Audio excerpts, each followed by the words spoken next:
Marca vous souhaite un joyeux Noël. Bon, elle a pas l'air très contente de son déguisement, j'avoue, c'est pas le kiff. T'as un problème? T'es pas très contente?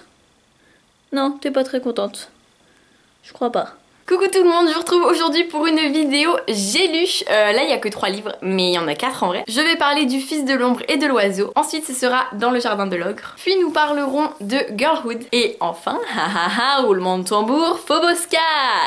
Alors on commence avec Le Fils de l'ombre et de l'oiseau que j'ai lu pour La Voix des blogueurs et qui est d'Alex Cousteau, publié aux éditions du Rouergue. C'est un récit très familial, je dirais historique familial, parce qu'on y suit l'histoire. En fait c'est assez compliqué, mais sur le début on va suivre 2 frères qui vont tuer un 3e personnage qui s'appelle Bud Cassidy, parce que ce Bud Cassidy aurait tué leur père. Et en fait, pour raconter, avant de le tuer, ils décident de lui raconter l'histoire de leur famille à son oreille pendant qu'il dort. Et c'est comme ça que nous allons apprendre l'histoire de leur famille. Et du coup, on va partir de très très loin. On part de leur grand-mère, voire même avant.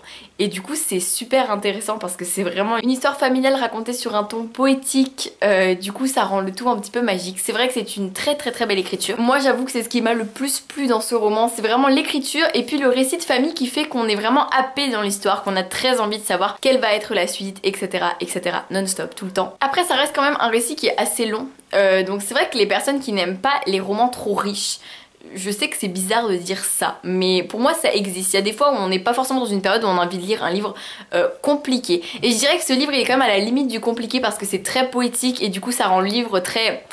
En fait, faut pas le lire, je trouve, quand on a trop de pensées en tête parce qu'on a du mal à se mettre dans le récit. Et moi, c'est ce qui a pu m'arriver à certains moments. Mais j'avoue quand même que c'était très beau et que j'ai beaucoup aimé et que ce récit familial est très touchant, très émouvant, parfois assez dur, parfois assez amusant. C'est vraiment un mélange de tout plein d'émotions. C'est très très beau à vivre, c'est très très beau à lire et je vous le recommande si vous aimez beaucoup les récits poétiques, les récits familiaux, les récits un peu épiques. Ça vous conviendra tout à fait. Puis j'ai lu Dans le jardin de l'ogre de Leila Slimani que j'avais très envie de lire après avoir lu son roman Chanson douce. Parce qu'on disait que Chanson douce était glauque, un peu dur, mais que celui-ci était pire. Et j'avoue qu'en lisant Chanson douce, je me disais waouh, mais qu'est-ce que c'est pire. Et j'avoue que celui-ci, je pense qu'il est quand même encore plus dur que Chanson douce, encore plus froid, encore plus glauque, encore plus dérangeant, mais aussi encore plus juste, plus réel et plus cru que l'autre. Mais les deux sont très bien. Ici c'est l'histoire d'Adèle qui vit avec Richard depuis plusieurs années.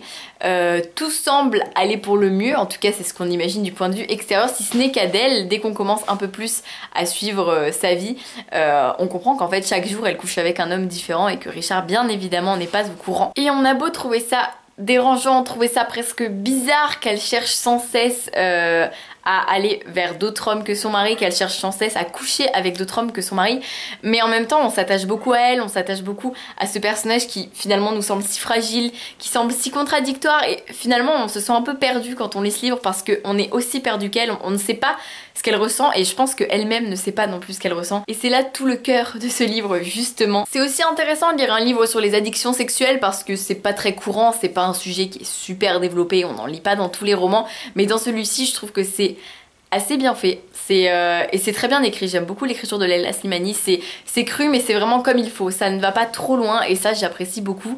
Et voilà, bon bien sûr je sais que j'ai un public assez jeune sur cette chaîne et que donc je ne vous conseille absolument pas ce livre, hein. Bien évidemment c'est quand même assez détaillé, enfin même totalement détaillé, c'est totalement cru, c'est totalement presque parfois violent, donc bien sûr que non je ne vous le conseille pas. Mais pour tous les adultes, sachez que voilà, si vous aimez ce genre de roman et si vous aimez Chanson douce, je pense que celui-ci pourra vous plaire aussi et c'est une autre facette de Leila Slimani, de son écriture, de ses idées et je trouve ça très intéressant de découvrir un autre livre de sa plume. Puis j'ai lu Girlhood de Kat Clark, publié aux éditions Robert Laffont dans la collection R. Bien évidemment j'ai lu toutes les Kat Clark. Je n'ai pas lu Opération Pantalon qui est chez R Jeunesse, mais il faut que je le lise, c'est vrai. Mais je vais le lire. Girlhood c'est un roman qui est un peu différent je trouve des autres romans de Kat Clark qui, si vous me suivez, vous savez qu'ils sont un petit peu durs, un petit peu sombres, c'est difficile à lire, c'est parfois très noir en fait vraiment, mais en même temps c'est quand même très beau, souvent très émouvant, très touchant. Il y a des moments où on sourit bien sûr et puis ça dépend aussi de ces livres. Mais on a toujours une dimension presque toujours glauque dans les livres de Kat Clarke, et j'avoue que dans celui-ci j'ai trouvé que c'était quand même moins présent. C'était plus tendre, plus doux, et ça j'avoue que j'ai beaucoup aimé, parce qu'en fait j'adore Kat Clarke, j'adore ses histoires, qu'elles soient plus douces ou moins dures, moins difficiles, bref, peu importe, j'adore à chaque fois, et en l'occurrence ça n'a pas manqué cette fois-ci aussi, j'ai adoré.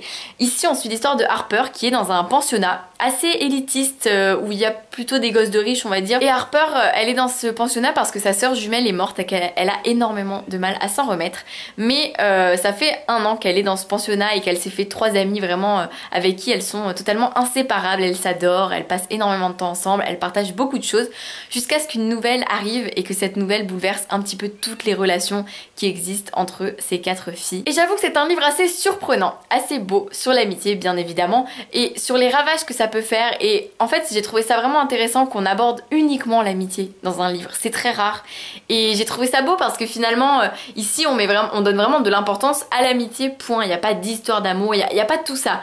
C'est super parce que ça montre qu'on peut avoir des chagrins d'amitié, que l'amitié ça peut vraiment briser bien plus qu'on ne peut l'imaginer, que ça peut même parfois faire plus mal qu'un chagrin d'amour, parce que une amitié ça peut avoir duré des années et se terminer sans qu'on comprenne vraiment pourquoi.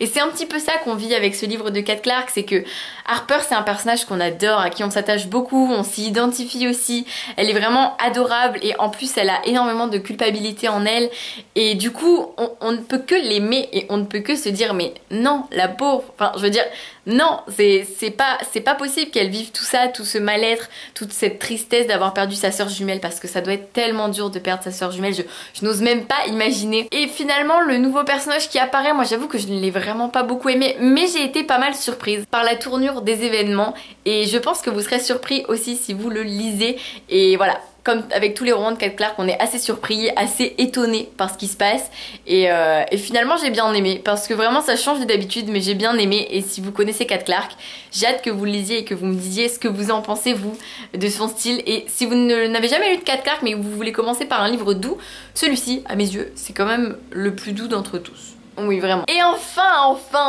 je vous en ai quand même pas mal parlé sur les réseaux sociaux, donc si vous ne me suivez pas sur les réseaux sociaux, sachez que je parle beaucoup des livres que je lis, donc voilà, n'hésitez pas à vous abonner, voilà, la meuf a fait sa pub. Et si vous l'avez raté, je vous mets la petite miniature ici, mais j'ai quand même fait une vidéo où j'incarne le rôle de Safia, un personnage de la saga Phobos que j'apprécie particulièrement, surtout depuis que je l'ai incarné, et donc ça, c'est une vidéo en fait qui vous sert un peu à comprendre de quoi parle la saga Phobos. Ça ne vous spoil absolument pas le tome 4, c'est vraiment sur Phobos, sur ce que c'est. Et du coup j'incarne un des 6 personnages féminins qui part à bord du vaisseau Genesis pour aller conquérir la planète Mars et pour trouver le grand amour, parce que voilà, et c'est retransmis en direct en télé-réalité, mais bien sûr ça finit par dégénérer. Et on en arrive à ce tome 4, donc je sais pas trop quoi dire pour pas vous spoiler, mais je ne vais pas vous spoiler, je n'ai pas envie, mais pour moi ce tome 4 continue mais vraiment parfaitement la saga.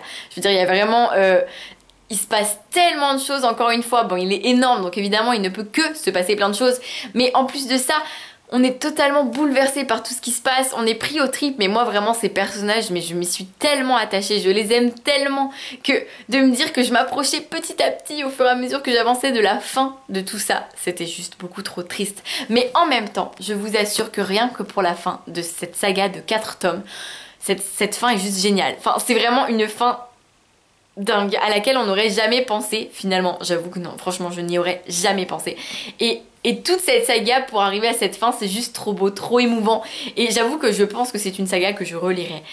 Parce que j'aime beaucoup trop Phobos, j'aime beaucoup trop ces personnages.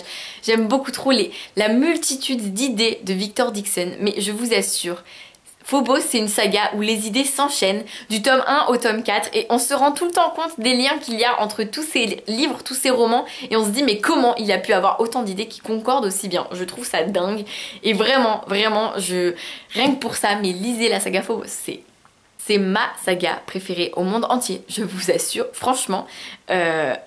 Franchement, c'est vraiment ma saga préférée. Je n'ai pas d'autre mot que ça. Donc je ne peux que vous la conseiller, mais lisez-la, vraiment. En plus là, franchement, c'est la semaine de Noël. Enfin, je veux dire, vous avez peut-être eu des sous, mais achetez le tome 1. En plus, le tome 1, je sais pas si ça existe encore, mais il y avait une promo dessus. Il était à 9,90€ en grand format. Quoi de mieux que de se jeter dessus pour commencer la saga et puis ensuite continuer. Moi je suis contente parce qu'il me reste le tome Origine qui est un hors-série qui est normalement à lire avant le tome 3, mais peu importe, c'est pas grave parce que moi ça va me permettre de passer un peu plus de temps avec des personnages et de découvrir des choses que je ne connais peut-être pas. Donc je suis contente et j'espère que vous aussi et que cette vidéo vous a plu. Sur ce, je vous souhaite de très belles fêtes, je vous fais des milliards de bisous, je vous dis à très vite pour une nouvelle vidéo et je vous souhaite de très belles lectures de vacances et oui, bisous.